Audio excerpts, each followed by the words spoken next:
Hello everyone, कैसे हैं आप लोग। तो वेलकम है, स्वागत है आप सभी को इस चैनल पे। और आज हम लोग करेंगे क्लास 10th बिहार बोर्ड का हिंदी, जिसको बोलते हैं गोधूली हिंदी, उसका चैप्टर नंबर 2 विष के दांत। इस वीडियो में हम लोग ऑब्जेक्टिव और सब्जेक्टिव क्वेश्चन के डिस्कस करने वाले हैं। तो दिल थाम के अपने मोबाइल को थोड़ा देर के लिए दीजिए स्क्रीन को, ताकि मैं भी आपको यहाँ पे कर सकूं, बता सकूं। तो चलिए स्टार्ट करते हैं। आप सभी लोग ये लेसन पढ़ चुके हैं तो बहुत अच्छे तरीके से आप इसका आंसर कर पाओगे। एंड अगर आपने नहीं पढ़ा तो एक बार जरूर इसका सब्जेक्टिव कहानी जो भी है पढ़ लीजिएगा। मैंने इसके मतलब पिछली वीडियो में मैंने डाल दिया है, जरूर देख लेना। एंड पहली बार आप लोग आ रहे तो चैनल को सब्सक्राइब कर लीजिएगा। आप लोग बोलते हैं ना मेरे पास मैसेज नहीं आता, चैनल को पहले सब्सक्राइब करो, घंटा का बटन दबाओ और ऑल का बटन है वहां पे आएगा, ऑल लिखा आएगा, ऑल पर प्रेस करना। तब जब भी मैं वीडियो डालूंगा आपके पास मैसेज जाएगा, मैसेज, और आप जो है ऑन टाइम क्लास आ पाओगे। ठीक है ना। चलो शुरू करते हैं। सबसे पहला सवाल यहाँ पे है और बहुत अच्छा सवाल। सबसे पहले हम लोग ऑब्जेक्टिव क्वेश्चन को पढ़ने वाले हैं, उसके बाद हम लोग पढ़ेंगे सब्जेक्टिव क्वेश्चन। ठीक है ना। नलिन विलोचन शर्मा पटना विश्वविद्यालय के हिंदी विभाग के अध्यक्ष बने थे। कब बने थे? नलिन विलोचन शर्मा, बहुत इंपॉर्टेंट सवाल है। तो नलिन विलोचन शर्मा जो है पटना विश्वविद्यालय के हिंदी विभाग के अध्यक्ष बने थे 1959 में। कब बने थे? 1959 में जो है हिंदी विभाग के अध्यक्ष बने थे पटना विश्वविद्यालय के। ठीक है ना। और वहीं उन्होंने इंटर की भी पढ़ाई की थी। ठीक है ना। अपने जो मेन हायर एजुकेशन जो है पटना यूनिवर्सिटी से ही हासिल किया और वहीं के भी वो अध्यक्ष बन गए थे 1959 में। आलोचकों के अनुसार प्रयोगवाद का वास्तविक प्रारंभ किसके कविताओं से हुआ है? बहुत इंपॉर्टेंट सवाल है, बहुत बार सवाल पूछा गया है, इसलिए इंपॉर्टेंट सवाल को एकदम मद्देनजर रखना है ध्यान से और उसको नजरअंदाज नहीं करना है। ठीक है ना। तो आलोचकों के अनुसार प्रयोगवाद का वास्तविक प्रारंभ जो है किसके कविताओं से हुआ है? नलिन विलोचन शर्मा के कविताओं से हुआ था। किसके कविताओं से? नलिन विलोचन शर्मा। आगे सवाल है, नलिन विलोचन शर्मा की कहानियों के किसकी तत्व समग्रता से उभर कर आए? नलिन विलोचन शर्मा के कहानियों के किसकी तत्व समग्रता से उभर कर आए? तो याद कीजिएगा मनोवैज्ञानिकता तत्व समग्रता से उभर कर आए। ठीक है ना। उभर कर आए। तो हमारा आंसर क्या होगा? याद कीजिएगा इस सवाल, मनोवैज्ञानिकता के तत्व समग्रता से उभर कर आए। ठीक है ना। बहुत इंपॉर्टेंट सवाल है प्यारे। ओके। आगे सवाल है, विष के दांत कहानी किस वर्ग के अंतर विरोधों को उजागर करती है? तो आप जब किताब पढ़ोगे ना तो उसमें बताया गया, एकदम साफ साफ लिखा हुआ है कि जो कहानी विष के दांत है ना, मध्य वर्ग के अनेक जो है अंतर विरोधी, यहाँ पे मिस्टेक अंतर विरोधी, यहाँ पे छुप गया है, मिट गया, छुप, तो इसलिए लिखना पड़ेगा। अंतर विरोधों को उजागर करते कौन? मध्यम वर्ग। निम्न वर्ग नहीं करना है, माध्यम वर्ग करना, क्योंकि किताब में एकदम सिंपल से साफ से लिखा हुआ है। नलिन विलोचन शर्मा के जस्ट नीचे है ना, कहानी के जस्ट नीचे जो नलिन विलोचन शर्मा के बारे में जो इस एक्सप्लेनेशन है ना उसके जस्ट नीचे। तो अंतर विरोधों को उजागर कौन करता है? मध्यम वर्ग। आगे, खोखा खोखी किस भाषा का शब्द है? खोखा खोखी जो है ये बंगला भाषा का शब्द है। खोखा बोला जाता है बेटा को बोला जाता है। ठीक है ना। और खोखी जो है बेटी को बोला जाता है। ठीक है ना। पुत्र को खोखा बोलते हैं और पुत्री को खोखी बोलते हैं। तो ये बंगला शब्द हुआ, ऑप्शन नंबर सी। सेन साहब की कितनी लड़कियां थी? तो आपने पढ़ा सेन साहब की 5 लड़कियां थी। चलो तुम्हारे लिए होमवर्क है कि उन 5 लड़कियों का नाम बताओ जल्दी से। 5 जो लड़कियां हैं उन 5 का नाम बताना, कमेंट बॉक्स में तुम्हारे लिए होमवर्क है। ठीक है ना। नीचे कमेंट बॉक्स में कमेंट करना, सेन साहब की जो 5 लड़कियां थी उन 5 का नाम कमेंट करना। आगे बढ़ते हैं। शोफर शब्द का अर्थ क्या होता है? तो एक्चुअली शोफर के मतलब क्या होता है जी? ड्राइवर होता है। ठीक है ना। आपकी किताब जो हिंदी किताब है उसमें बहुत सारे उर्दू भाषा, उर्दू लैंग्वेज, फारसी लैंग्वेज का जो इस्तेमाल किया गया है तो और उसका अर्थ भी दिया हुआ है, तो उसको जरूर देखें। जैसे कि आपने तहजीब पढ़ा होगा ना, वाकिया पढ़ा होगा, बहुत हिकमत पढ़ा होगा, तो बहुत सारा जो है ना उर्दू लफ्ज यहाँ पे किया है। तालीम, समझ रहे हैं ना, शिक्षा, तालीम, हकीकत व ताल्लुक, रश्क, बहुत सारा, उम्र, मजाल, अक्ल, बहुत सारा वर्ड ऐसा है जो उर्दू का लफ्ज आपके कहानी में दिया हुआ है और नॉर्मल सा लफ्ज है, हर कोई जानता है। तो आप जरूर एक बार देख लीजिएगा, कहानी उसका अर्थ देख लेना। ठीक है, किताब में। ऐसे ही लड़के आगे चलकर गुंडे, चोर, डाकू बनते हैं। यह पंक्ति किस कहानी की पात्र है? मतलब किस कहानी में ये बोला गया है? तो आपको पढ़ना है क्या? हाँ, सेन साहब की क्या बोला है? कहानी की किस पात्र ने कही? अच्छा, किसने कही है? तो सेन साहब ने ये बात बोला था ना, जब क्या था, मदन जो है गाड़ी जो उसको छूने की कोशिश कर रहा था, तो जब लड़ा झगड़ा हो गया था तो उस टाइम बोला था, है ना, कि ऐसे लड़के आगे चल के गुंडे, चोर, डाकू बनते। ये सवाल इंपॉर्टेंट है और ये सवाल पूछा भी गया एग्जाम में, VVI सवाल है। ओके, आगे पढ़ते हैं। नलिन विलोचन शर्मा की मृत्यु कब हुई थी? याद कीजिएगा, नलिन विलोचन शर्मा की मृत्यु 1961 में हुई थी, लेकिन 12 सितंबर ठीक है ना, 12 सितंबर 1961 में। आगे है, मदन अक्सर किसके हाथों से पिटता था? माता के हाथों से पिटता था, सेन साहब के हाथों से पिटता था, या खोखा के हाथों से पिटता था, या पिता के हाथों से पिटता था? तो एक बार कहानी तो भाई आपको बहुत ध्यान से पढ़ना है, बहुत ध्यान से पढ़ना है। जब तक कहानी पढ़ोगे नहीं तो भाई साहब समझ में नहीं आएगा। ओके, तो चलो इसका आंसर आपको करना क्या है? चलो ये एक फिर मैं आपको होमवर्क देता हूँ यहाँ पे, एक बार कहानी, इसका आंसर तुम लोग कमेंट बताओ। 2 मैंने होमवर्क दिया, एक तो पांचों बेटियों का नाम, एक अब यहाँ से 2 आंसर होगा। मदन जो है माता के हाथों से अक्सर पिटता था या पिता के हाथों से पिटता था? भाई साहब जब मदन चोरी मार खा के गया था ना पहला दिन, तो पिता उसको खूब पीटा था। भी माता तो सामने खड़ा ही था ना, पिता जो उसको पीटा था। लो मैंने बता भी दिया। तो खैर आगे बढ़ते हैं। विष के दांत शीर्षक कहानी के कहानीकार कौन है? कौन है कहानी के कहानीकार, राइटर कौन है? तो ये है नलिन विलोचन शर्मा। ओके, गिरधर लाल कौन है?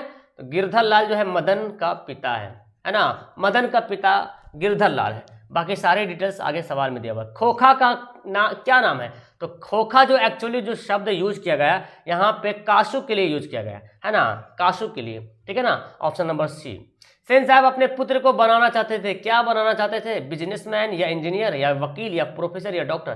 तो सेन साहब तो बहुत घमंडी टाइप के थे ना, बिजनेसमैन या इंजीनियर बनाना चाहते थे, ऑप्शन नंबर ए। मदन की उम्र कितनी थी? सवाल किताब में दिया हो, मदन की उम्र 5-6 साल है ना, 5-6 साल का बच्चा था मदन की उम्र। तो इस तरह से एक और मैं होमवर्क देता हूं, चलो तुम लोग बताओ खोखा की उम्र कितनी थी, यानी कि कासू जो है ना, कासू, खोखा की उम्र बताओ।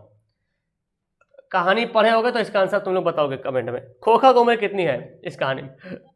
आगे है, कासू मदन के साथ किस खेल में शरीक होना चाहता? देखो शरीक मतलब शामिल। तो कासू जो है मदन के किस खेल में शामिल होना चाहता था? तो लट्टू खेल रहा था एक दिन, है ना, और वही लट्टू खेलते खेलते जब नहीं दिया तो मारामारी हो गया। फिर मदन ने दिया उसको 2 दांत तोड़ दिया। आगे भी है, मदन ने कासू के कितने दांत तोड़े? जब लड़ाई होने लगा तो भाई साहब मदन ने 2 दांत जो है कासू के एकदम तोड़ दिए, ठीक है। और कासू कौन है? बेटा है, किसका? सेन साहब का बेटा है जी। आगे गिरधर लाल किसकी फैक्ट्री में किरानी था? बताइए गिरधर लाल। अरे भाई साहब गिरधर लाल जो मदन का जो बाप है ना, मदन का जो पिता है, वो जो है सेन साहब की फैक्ट्री में जो है किरानी थे। इसीलिए ना डर डर के रहते थे कि कहीं ना हमको जॉब से निकाल दे, है ना, घर कैसे चलेगा। लेकिन भाई मदन तो पूरा हिम्मत दिखा दिया, उसका बेटा को 2 दांत तोड़ दिया। सेन साहब किसके व्यंग से ऐंठ कर रह गए? सेन साहब से पूछा था ना कि आप क्या करना, सेन साहब ने बोला था ना अपने बेटे को इंजीनियर बनाऊंगा, डॉक्टर बनाऊंगा। फिर पूछा था पत्रकार महोदय जी आप क्या करोगे? तो पत्रकार ने बोला था मैं अपने बेटे को आज़ादी छोड़ दिया हूँ, जो बनना चाहेगा वो बनेगा, उसका मन है ना, यानी कि सिंगर बनना चाहेगा या डांसर बनना चाहेगा या इंजीनियर बनना चाहेगा या IAS बनना, कुछ भी बनना चाहेगा, जो चाहेगा बनेगा। तो उसका व्यंग से, पत्रकार महोदय के व्यंग से जो है ना वो ऐड कर रह गए थे। कौन? सेन साहब। मदन किसका पुत्र था? आ गया, मदन किसका पुत्र था? गिरधर लाल का, ऑप्शन नंबर बी। ओके, विष के दांत पाठ की विद्या है। विष के जो दांत है ना, ये क्या है? कहानी है, निबंध है, व्यक्ति चित्र है। तो ये जो विष के दांत है ना, ये एक कहानी है जी। क्या है? कहानी है, याद रहेगा। तो आपने पढ़ा है, कभी कभी कहानी मिलेगा, कभी कहीं कविता मिलेगा, कहीं निबंध भी देखने को मिलेगा, कहीं आपको व्यक्ति चित्र भी देखने को मिलेगा, ठीक है ना। ये बातों को याद रखने सवाल पूछता है। सेन साहब की कार की कीमत कितनी थी? हाँ यार, काली कार थी, याद कीजिएगा। सेन साहब की कार कैसी थी? काली कार थी। इसकी कीमत जो है 7,500, 7,500, 7,500 कीमत थी इसकी, ठीक है ना। तो भाई साहब हो गया इसका आंसर।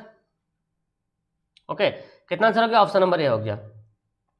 चलिए आगे देखते हैं, नलिन विलोचन शर्मा का जन्म कब हुआ था? इंपॉर्टेंट सवाल है, नलिन विलोचन शर्मा का जन्म कब हुआ था? जन्म मृत्यु याद कर रखना, 1916 को, 1916, 18 फरवरी 1916 को जो है नलिन विलोचन शर्मा का जन्म हुआ था। ओके, चलिए आगे है, नलिन विलोचन शर्मा का जन्म कहाँ हुआ था? पटना में हुआ था, लेकिन कौन सा घाट? देखो, गांधी घाट, बरघाट, रानी घाट, कृष्णा घाट। तो याद कीजिएगा बरघाट, है ना, पटना के बरघाट में हुआ था। बदरघाट है यार, गलती लिखा हुआ, बदरघाट, बदरघाट, है ना। तो आप तो समझ जाइएगा, अगर ऐसे भी रहा तो समझ में आ जाएगा ना, बदरघाट पटना में। नलिन विलोचन शर्मा के पिता का नाम क्या था? उसके पिता का नाम क्या था जी? पंडित रमावतार शर्मा। क्या नाम था?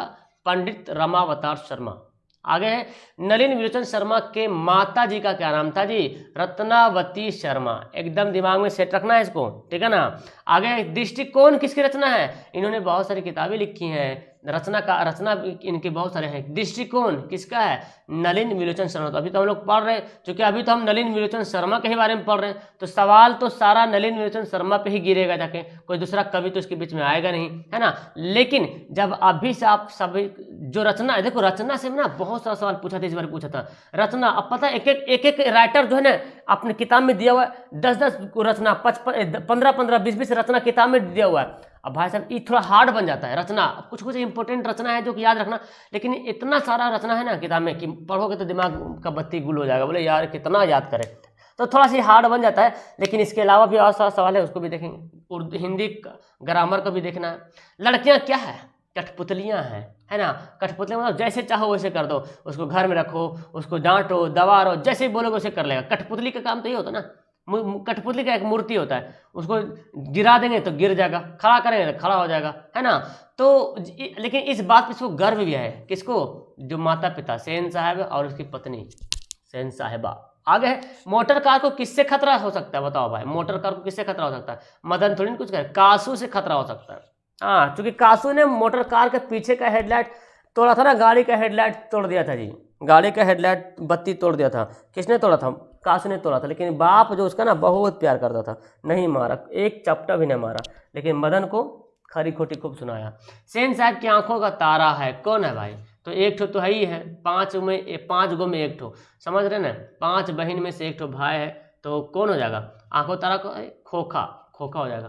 कार्य खोखा जो आंखों का तारा है सबके लिए, भाई बहन, भाई 5 ठो बहन 1 ठो भाई, खोखा के लिए जो है आंखों का तारा मतलब कासू। खोखा के दांत किसने तोड़े? बताओ भाई साहब, है ना, मदन ने तोड़े।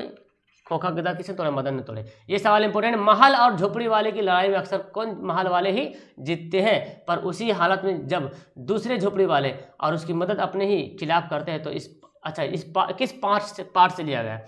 मतलब बोला कि महल और झोपड़ी वाले की जब लड़ाई होता है ना, तो अक्सर कौन जीतता है? भाई साहब, गरीब और अमीर में लड़ाई होगा तो गरीब जीत पाएगा? कभी नहीं जीतेगा अक्सर, क्योंकि जैसा हाल होता है ना, अमीर आदमी जीतता है, महल वाला ही जीतता है। लेकिन कसूर किसका होता है? कसूर तो महल वाले का ही होता है, जो जीतता है उसी का कसूर होता है। झोपड़ी वाले बेचारा किसको क्या करेगा? वो तो खुद मजबूर है, लाचार है, काहे को लड़ेगा जाके, मारा मारी करेगा। महल वाले के पास थोड़ा पैसा आ जाता है, घमंड आ जाता है, तो जाकर मारा मारी करता है। जब केस करता है तो लड़ाई होता है, केस चलता है, मुकदमा चलता है, लेकिन फिर बेचारा दोषी हो जाता है। कौन? झोपड़ी वाला ही दोषी होता है, ठीक है ना।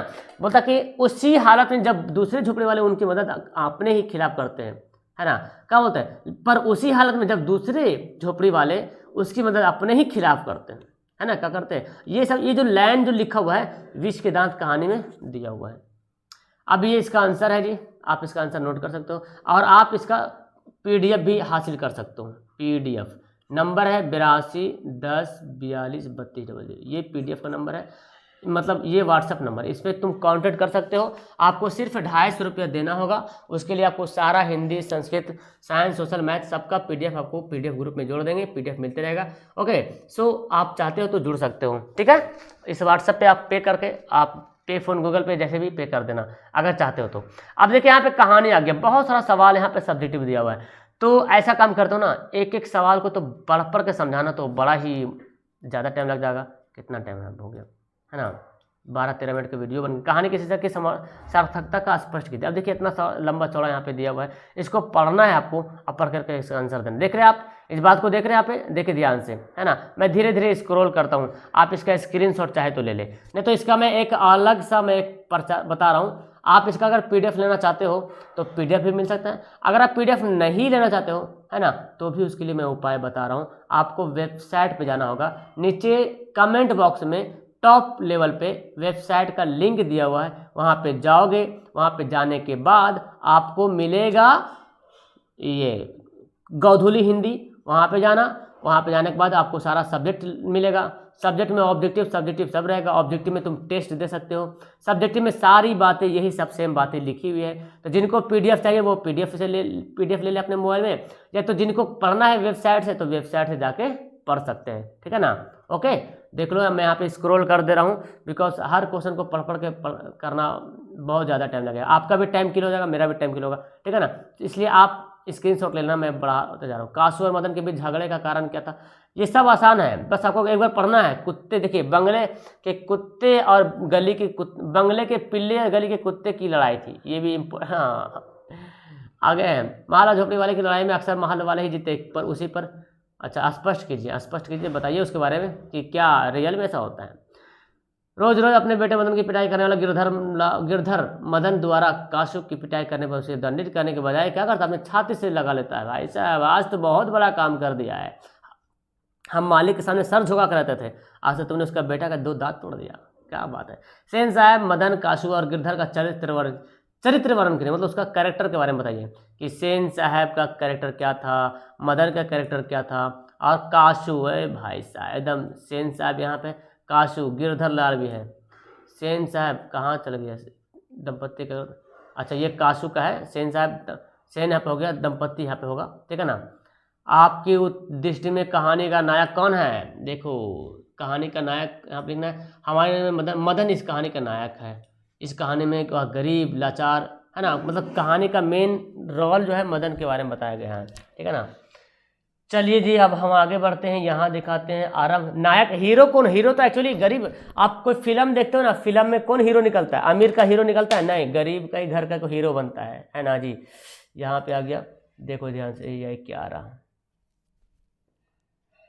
एक मिनट, चलो इसको आराम से, कहानीकार का स्वर व्यंग पूर्वक ऐसे कुछ परिणाम उपस्थित है। देखो देखो इसको पढ़ो और इसको हल करो, ठीक है। तो अगर आपको पीडीएफ लेना है तो पीडीएफ ले लो, नहीं तो डिस्क्रिप्शन में दिया हुआ है, वहाँ पे जाओ, वेबसाइट का लिंक डायरेक्ट, आप तुम लोग ऑब्जेक्टिव का भी टेस्ट दे सकते हो, सब्जेक्टिव का पढ़ सकते हो, ठीक है ना। वहाँ पे दिया हुआ है, सारा कुछ डाला हुआ है। अगर पीडीएफ लेना है तो मुझे पे करके आप पीडीएफ हासिल कर सकते हो। और सिर्फ इसी का पीडीएफ नहीं, सिर्फ 250 रुपये में हिंदी, संस्कृत, उर्दू वाला बचा तो उर्दू, साइंस, सोशल, मैथ सब मिलेगा, ओके उतने में, ओके। और नोट्स भी मिल सकता है। बाय। वीडियो को लाइक कर देना, अच्छी लगी वीडियो तो लाइक करना, दोस्तों को शेयर करना और सब्सक्राइब जरूर कीजिएगा आप लोग, ओके, भूलिएगा मत सब्सक्राइब करना।